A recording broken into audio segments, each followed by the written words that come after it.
Okay, Darragh, welcome to the Freedom Pact podcast. Oh, thanks for having me. It's a pleasure. So it's been a while now. You've had a chance to settle into your new role on the TV. You've been almost thrust into the spotlight. But I wonder how you found that transition from, a seemingly normal life, a normal career, to suddenly being thrown into a world where you were never really pursuing, and that attention that comes with it. That must be quite a culture shock for someone who was never chasing that sort of life. Yeah, it is a bit, but honestly, it hasn't changed my day-to-day life all that much. Mm.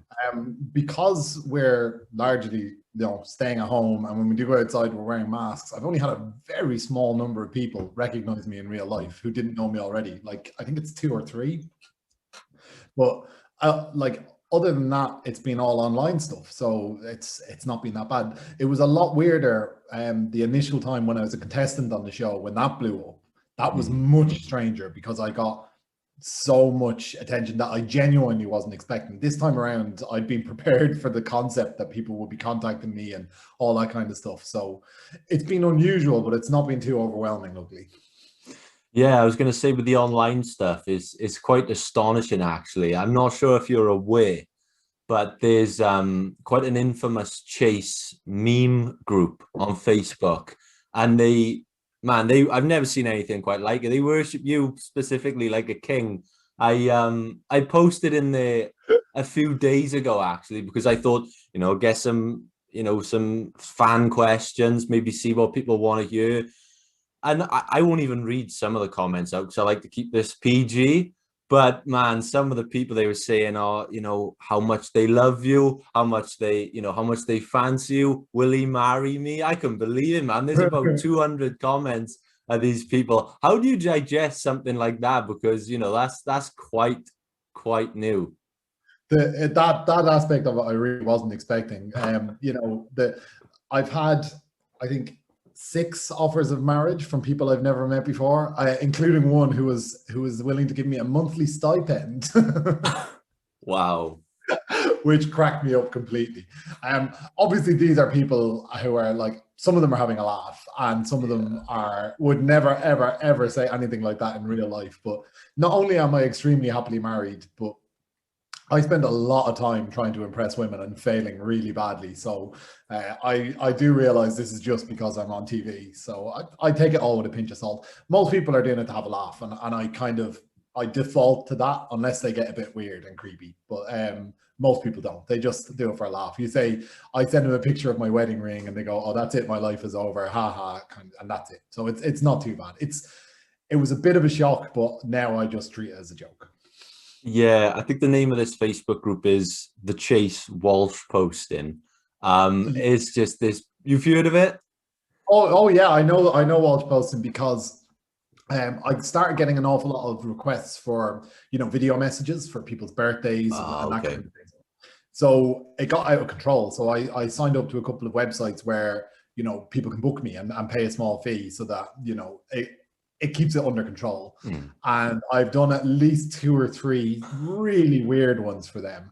But I think they're hilarious. So they seem to have some sort of script going where there's a horror movie type thing between The Chase and Pointless and other TV shows and Tipping Point especially. So I've done a few really weird requests for them, but they're all really funny, so I don't mind. Were you aware of that sort of meme culture before all this happened, or is this quite a bit of a new phenomenon to you? Because it is quite strange if you're brand new to it.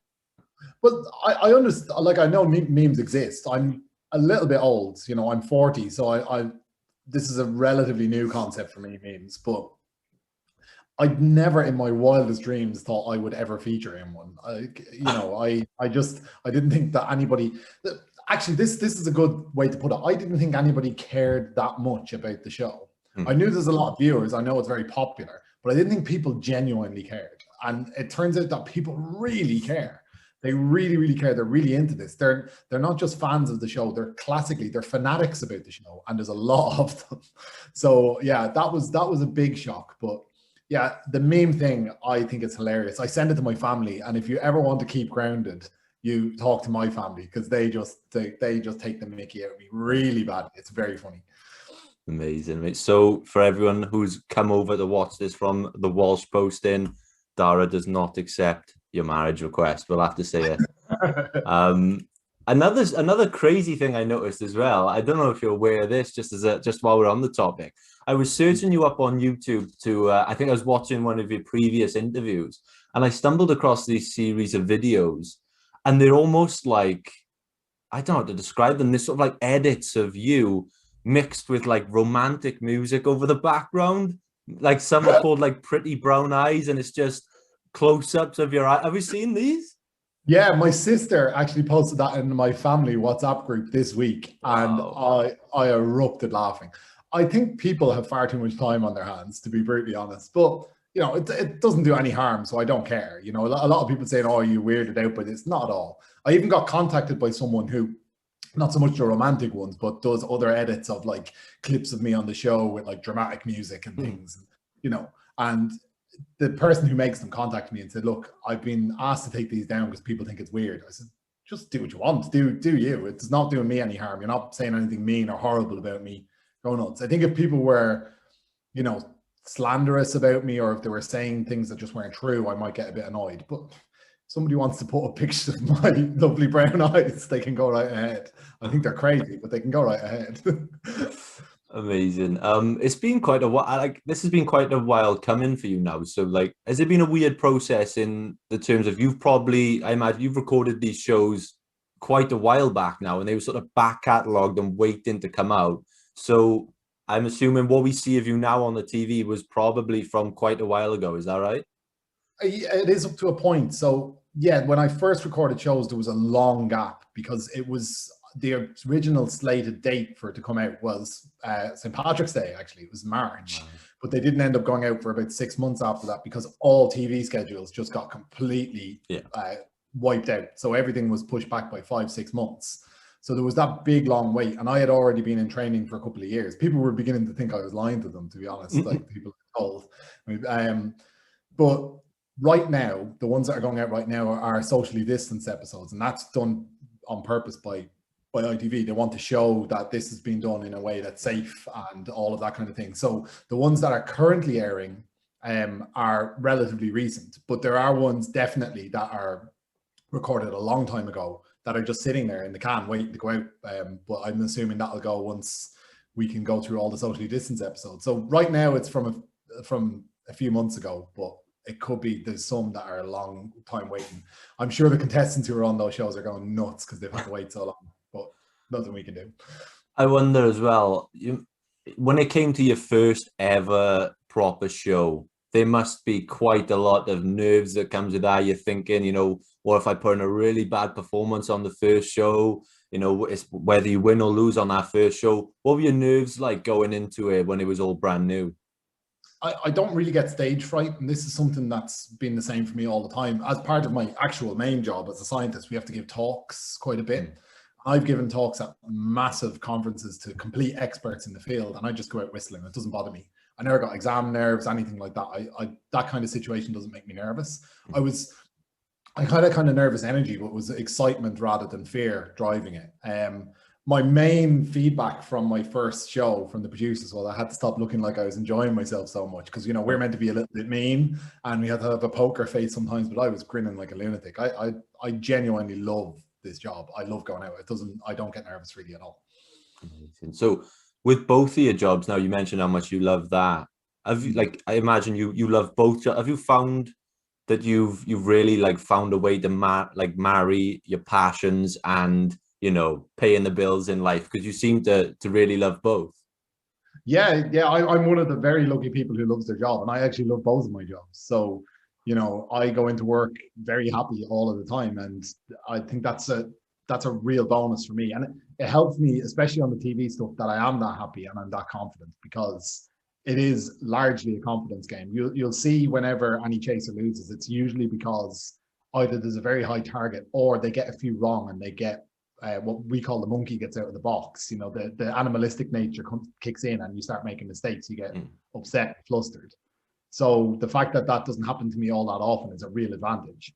But yeah, I think that I'm very, very lucky. I genuinely love my science job as well.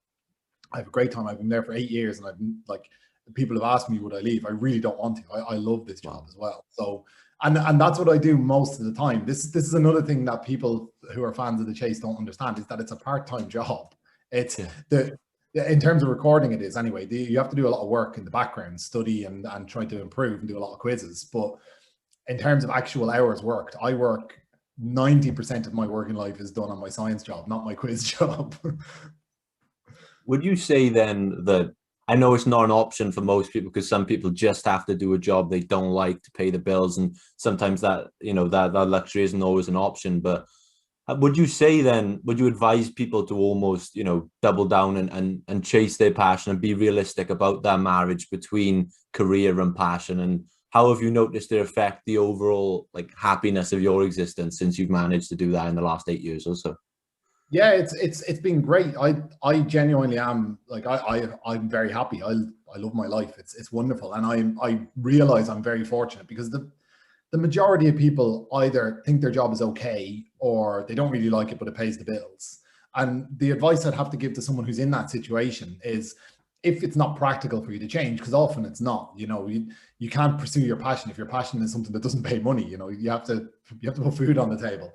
Is that you delineate your life as much as possible, and you do your job, and then when you're done with your job, stop doing your job, and find something else that you do that makes you happy, you know, whether it's a sport that you play or a hobby or children or whatever, and concentrate on that.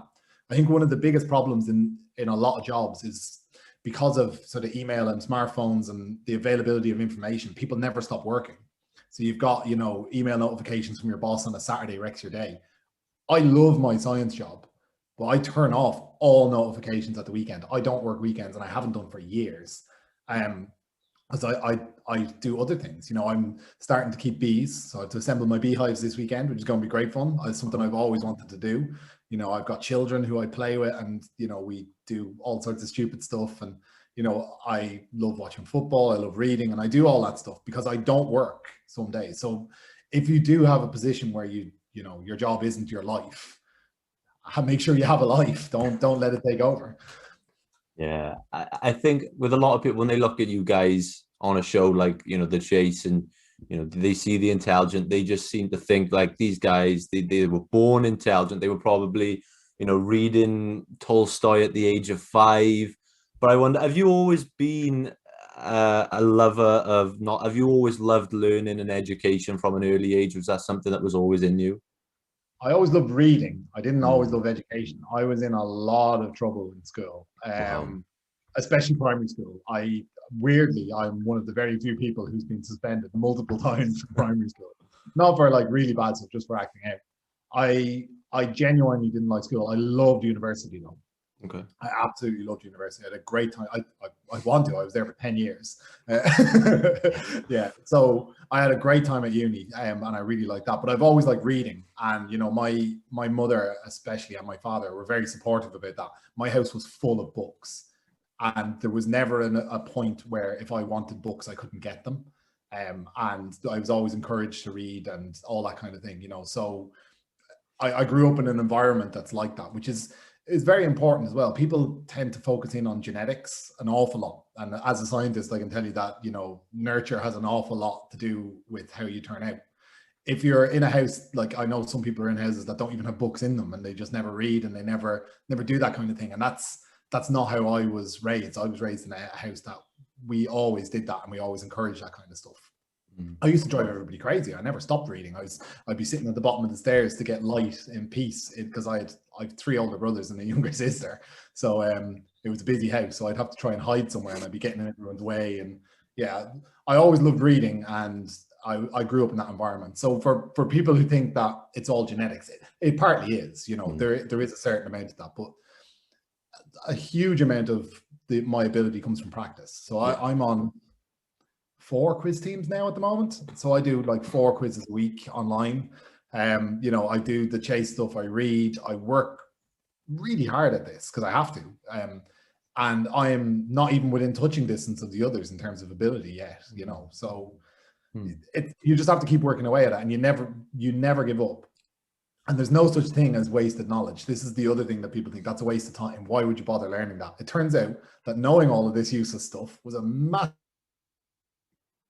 told I was a mine of useless information, but now I'm a professional useless information person, so it's worked out. I want to touch on you mentioned there the graph that goes into it, but before we go on that, you mentioned, we were talking just then about education, and it's interesting to me because you're obviously a really intelligent person, you love learning, but maybe you didn't get on well in the early stages in school. And there's that saying that if Rip Van Winkle woke up today, the only thing he would recognize is the education system, or the early education system anyway. And do you think that the education system is, especially from a young age, is evolving in the right way now? Because at a certain point, it used to be like everyone was tested in the same way. Your ability was black and white, and you might be a different learner. In some cases, it was like trying to get a fish to climb a tree and test them on their ability. Do you think the education system's moving in the right way now? Yeah, definitely. It's so much better now than when I was in school. Like so much better. I see it with my kids that, you know, the inclusive nature of it. It's a much friendlier environment. It's more encouraging. You know, the school that my daughter goes to has, every classroom has its own library of books, and they can just take books whenever they want and drop them back off. That never happened when I was a kid. There was a library in our primary school that we went to, and I mean this, once a month. And we got one book that we weren't allowed to take outside of the school. You know, it's a much different world. The interactive nature of the environment, even the homeschooling thing, which has been a bit of a pain and a bit of a drawback, they've really worked so hard. It's such a much better environment. It's much more inclusive. And I think the fish climbing the tree thing is quite apt, because I was always good at school because of my memory. I have a very good memory. I just remembered stuff and I was away. But if you weren't that kind of person, you basically got punished for it. You know, whereas now they reward creative thought, and, you know, different types, and emotional intelligence are much more important. Whereas before it was just the ability to learn things. And I think it's a much better system now.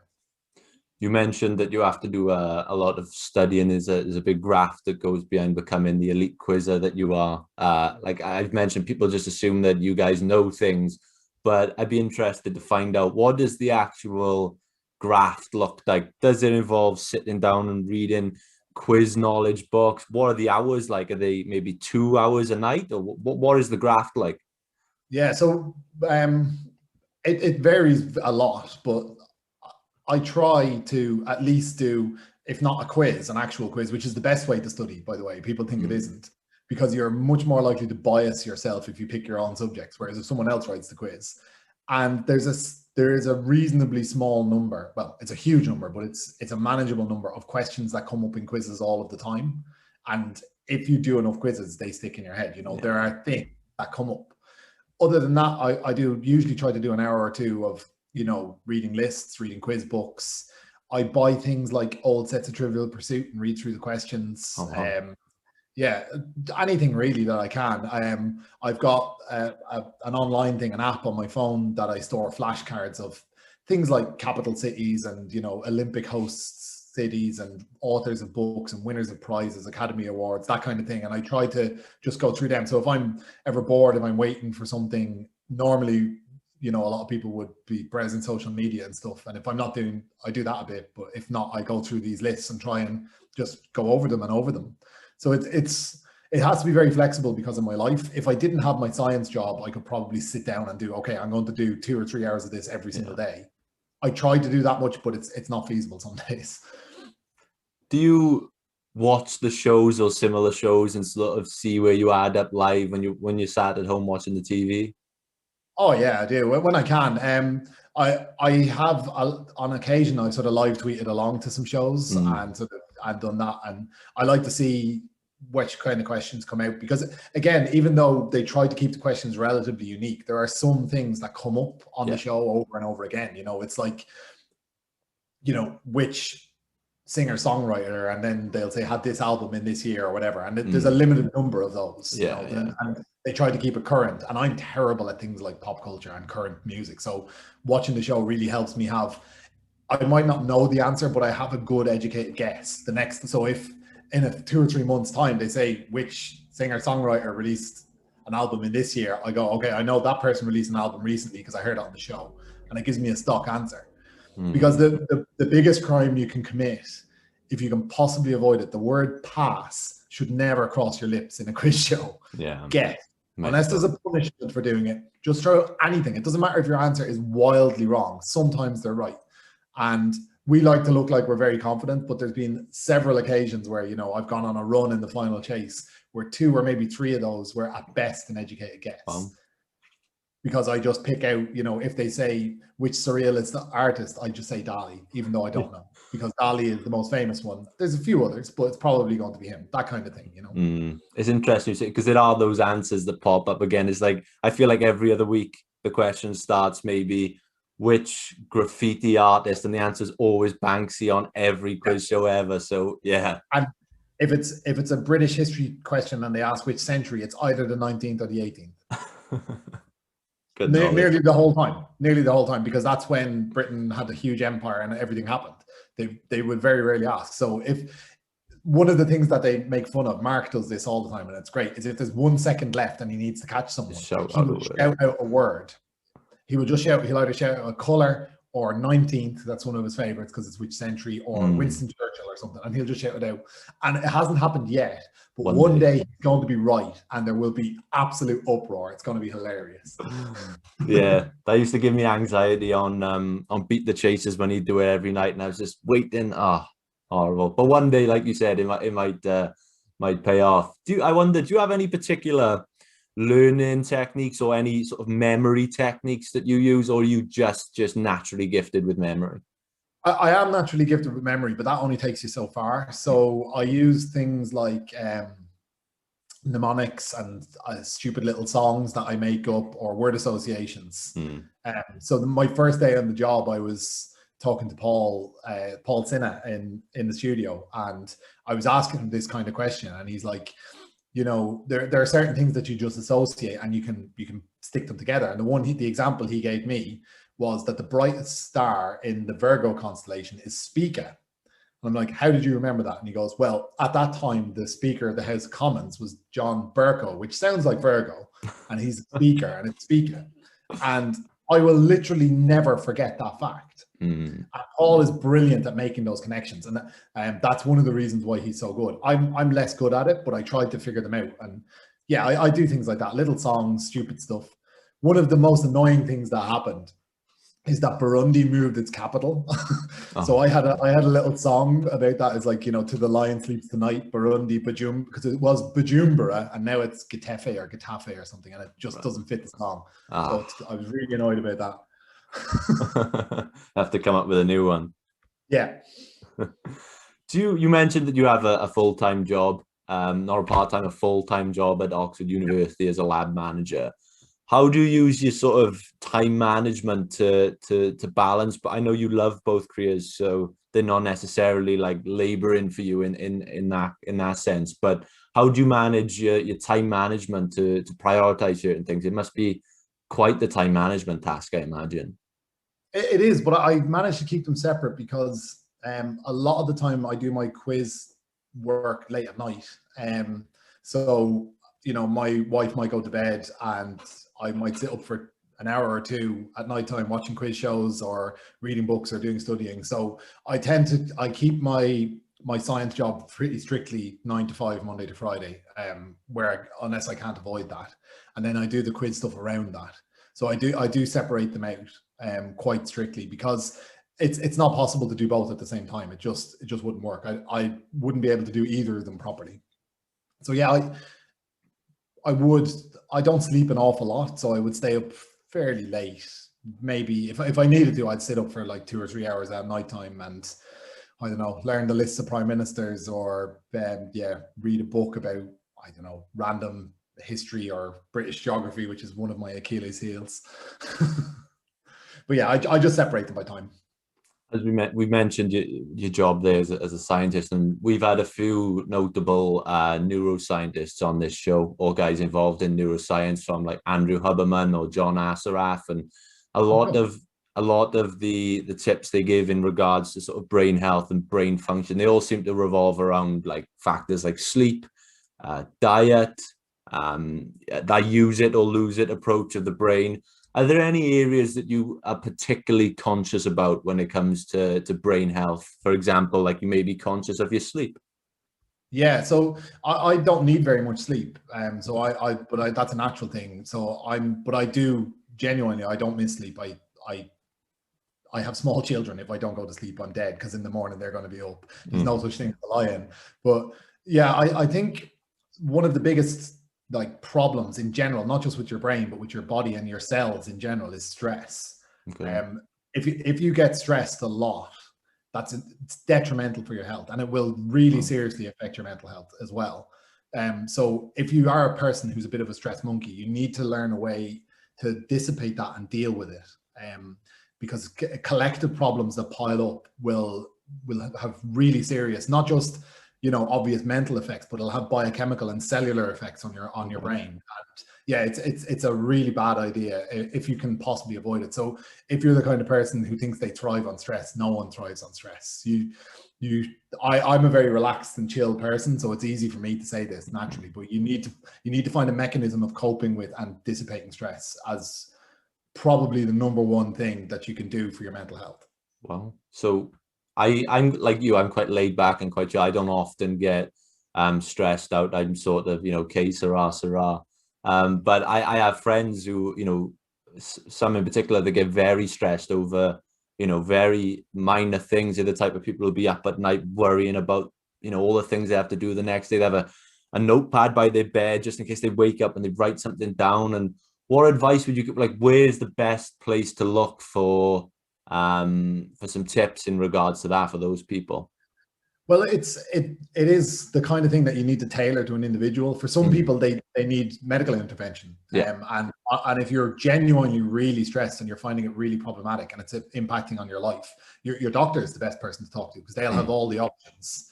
But you know, for people who think it's not so serious and they just want to get on top of it, there's plenty of, you know, cognitive behavioral therapies you can do where you actively de-stress yourself. And it doesn't work for everyone. That's something, none of these work for everyone. You have to try different things and see. But yeah, the Chasers get given a book called The Chimp Paradox. So it's by Stephen. Yeah. So it's by a sports psychologist whose surname now eludes me, which is funny because I'm just talking about how great my memory is. But yeah, it's Stephen Peters or something. Yeah, I think that's right. Yeah. So he's been a sports psychologist for Team GB, cycling, and, you know, loads of sports teams and stuff. And he talks about this animalistic thing that takes control of your mind and how to keep that under control. And it's a good book to try and understand how your mind works using fairly sort of straightforward, non-technical language, you know. And it uses the example of the chimp. The chimp isn't real, but the chimp that lives in your mind, your sort of animal-based self.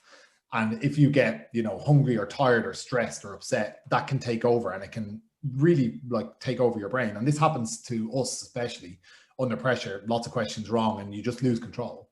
So you can there's some fairly good books out there, but definitely the first port of call for anyone who's in serious situation is their doctor.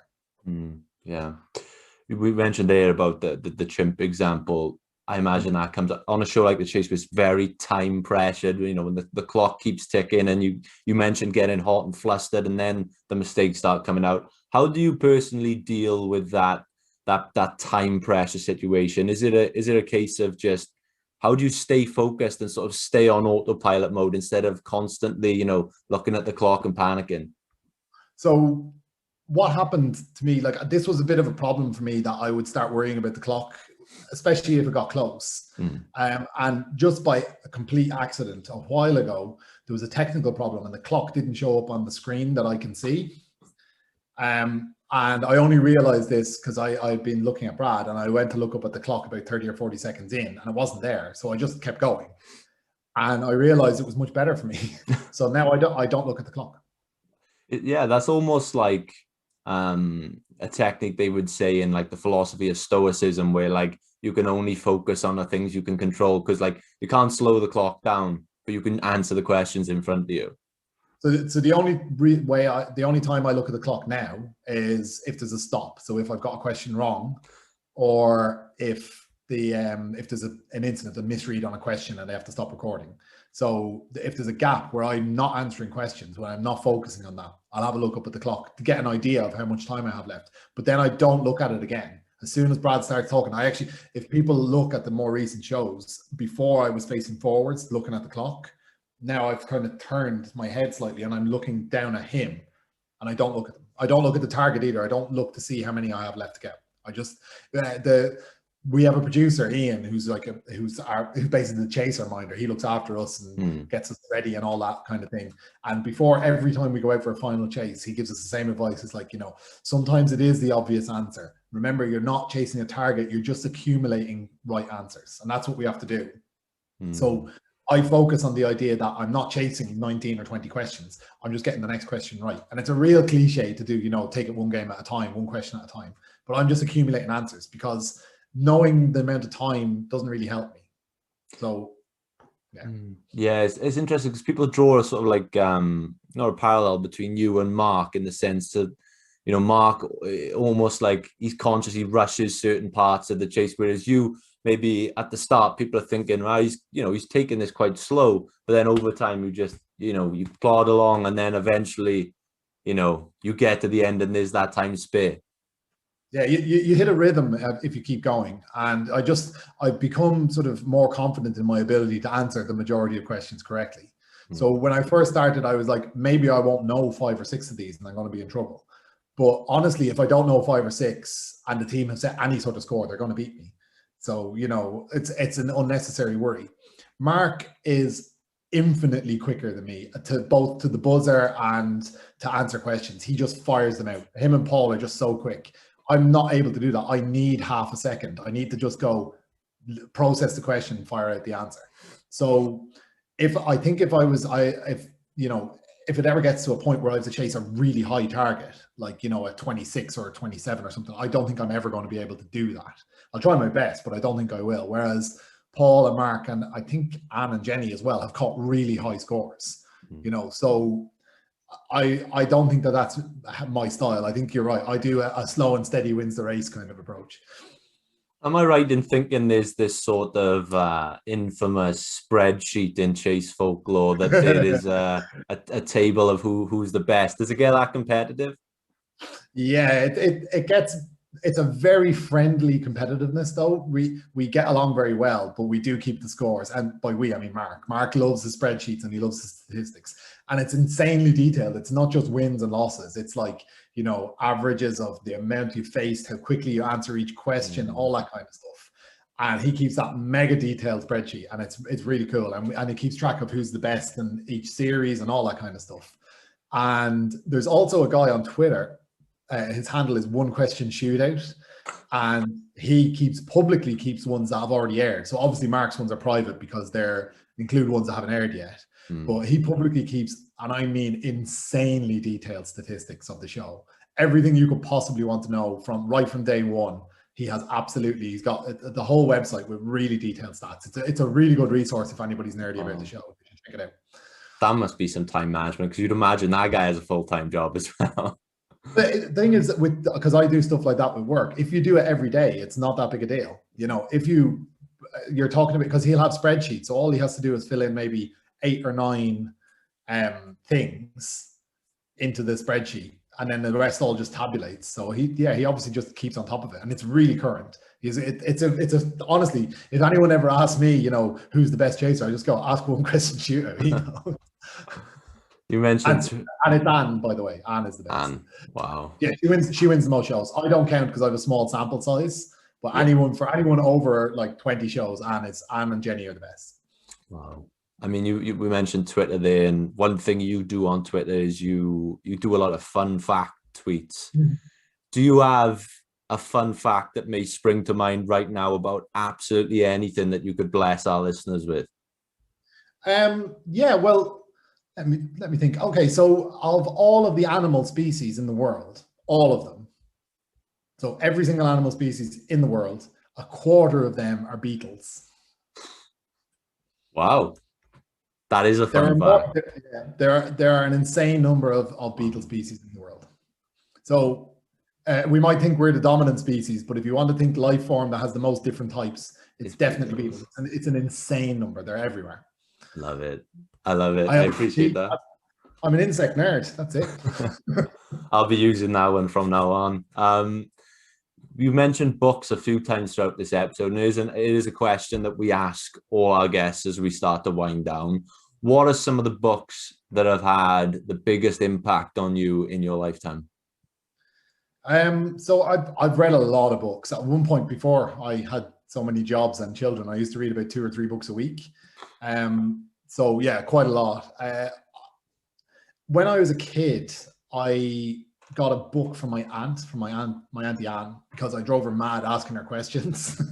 And it was called Tell Me Why, and it was basically an encyclopedia for children with answers to random questions. You know, tell me why the sky is blue, tell me why the wind blows, that kind of thing. And I loved that book. It had about 1,000 random facts in it. Like, this is basically made for me. And she got it for me so that I would stop annoying her, basically. and I think that had a huge impact on me, because it really made me sort of want to figure out how the world worked. And I think it kind of pushed me towards getting into science and into trivia and into facts and things. So that one was great. But I read a lot of fantasy books. I'm a big nerd. So, you know, things like The Hobbit, I read that when I was young, and I've read it hundreds of times, and all the Terry Pratchett Discworld books and all that kind of thing. So yeah, I love escapism and that kind of thing as a way to wind down. So yeah, things like that. But if I was to pick one, it would be that Tell Me Why book I got when I was about 6. That's interesting. So you almost use like these fantasy books that are like, you know, a complete world to sort of escape the sort of busy life I imagine you have. I mean, you open that book and you're transported into another world where these, you know, responsibilities don't exist anymore. Yeah, and when I had more time, I started writing one, and I got loads of words down, and it's terrible. I reread it recently. It's all over the place because I kept dipping in and out of it, so it's really inconsistent. If I ever get any free time, which is unlikely, I might go back and try and write. And are there any self-help, personal development, or, you know, maybe like some psychology or science books that you would recommend that you enjoy? Yeah, so the chimp paradox is a great one for self-help, but I don't read a lot of self-help books because I'm one of these really annoying, very stable, happy kind of people. Yeah, so you don't need them. I don't really need to read them. There's plenty of excellent science books for popular ones, and I'm actually writing one right now with my boss. So watch this space, we're writing one. So that should hopefully, if we can get it published, come out soon. But if you're going to look at, you know, popular science books, depending on the type of person you are, if you want something that's, you know, easy to read and lots of short, cool facts, there's a book called Does Anything Eat Wasps? It's called, and it's a series of, I think it was the New Scientist have a write-in column where you can write in and ask random questions and scientists will answer them, and it collated all of those. So it's all these really weird random topics. Things like, does anything eat wasps? Yes, lots of things do, by the way. There's even a bird called a wasp eater. And that's really good. But if you wanted to go for a bit heavier, there's some really, really good books. The Panda's Thumb is great. It's all about evolution and how things change.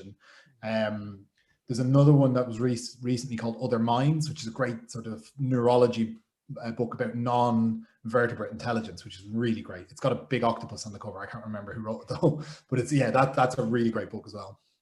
So you mentioned that you were working on a book there, and you mentioned it was, you know, science. Is that going to be, you know, quite a heavy book, or is that going to be something more a popular, very accessible book that someone like myself could enjoy? Yeah, we're still in the drafting process, so I'm not allowed to go into details. But it will be we're aiming it to be a very widespread, popular science book for people who are interested in science but aren't scientists. So. Awesome. You know, we would expect a certain amount of interest in the topic. So it's not going to be completely, you know, populist. Yeah. But if you're the kind of person who likes reading about science or about technology, we're aiming at that audience. Awesome. I look forward to that, and hopefully we can talk again about that book and its content when it comes out. That would be really fun. The last question I have for you today that we ask everyone, so I'll give you an example first. So for myself, what makes a life worth living for me at the moment is having conversations like this, pouring them out, and, you know, if it affects even one person a day, then I go to bed at night and I feel fulfilled and happy. So for you right now, Darragh Ennis, what makes a life worth living? I always was told by my dad, and this is a very big cliche, is that when you look at yourself in the mirror in the morning, you should be proud of what you see, and you should put more good into the world than you take out of it. Mm-hmm. And I think that's how I like to live. I hope to live. Sometimes I don't like what I see, but that's usually because I'm exhausted, because one of the children has woken me up at 4 o'clock in the morning or something. But yeah, no, I think put more into the world than you take out of it, and leave it a better place when you're gone. I love it. Darragh, where can our listeners find you on social media and the like? Yeah, so you can find me at my childhood nickname, at Bones Giles, or if you want to find me for my science work, just look up our lab website, which is ilandavis.com. So ILANDAVIS.com. Perfect. Darragh, thank you so much for joining me today. It's been a pleasure, man. Lovely. Thanks very much for having me.